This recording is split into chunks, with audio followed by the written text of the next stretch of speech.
Magandang araw mga ka-speaker. JH157 naman ang aking papalitan ng voice coil. Yan. Yan siya guys. Tapos una kong ginawa dyan, tinanggal ko yung dust cap niya. Ayan guys oh.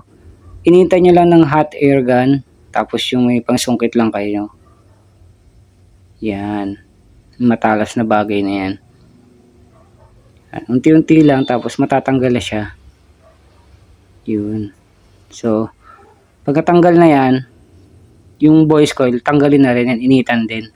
Di baling masira na yung voice coil guys. Wag lang yung cone.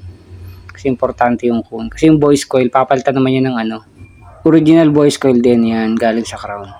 So pag okay na yan guys, natanggal nyo na, hilahin nyo lang ng long nose. Yan. Okay na yung masira yung voice coil. Basta wag lang yung cone. Paalala lang po, para lang po sa baguhan at gusto matuto. So yan guys, pag unti-unti nyo nang nahila yung voice coil, natanggal nyo na. Yan. Pag natapos nyo na yan, lilinisan nyo lang yan. Gagamitan nyo ulit ng hot air gun, tapos blade cutter. Yan guys, sinitan nyo lang, tapos yan no, hiwa-hiwain nyo lang yung pinaka dating pandikit nya para matanggal, para medyo lumuwag, para dyan nyo na lang ilulusot yung voice coil. Yan siya guys.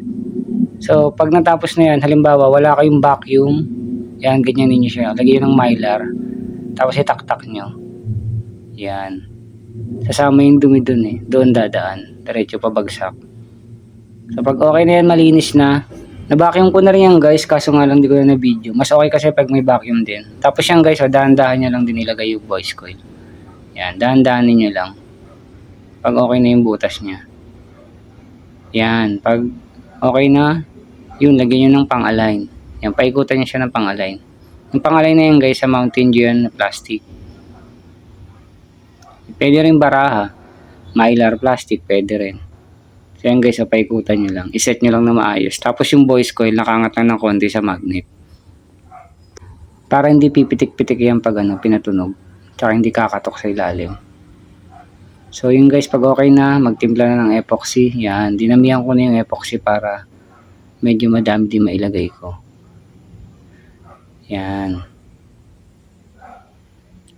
So, guys pati yung niyan, yung ilalim, lalagyan din ng epoxy. Papakita ko sa inyo mamaya pag okay na yan. So yun guys, papatuyuin nyo lang yan. Tapos, kakabit nyo yung pigtail. Yan, hinangin nyo na yung pigtail. Yan, tsaka yung dalawang wire na negative at positive. Yan, tapos, lagyan nyo ng epoxy para hindi pipitik-pitik pag pinatunog. So yun guys maraming salamat po uli. Francis Speaker Rawain po. Maraming po ako dyang mga video, panoorin nyo lang po. Yan sa aking FB page. Yan guys yan yung epoxy na pinaikutan ko rin yun yung ilalim. Nilagyan ko rin.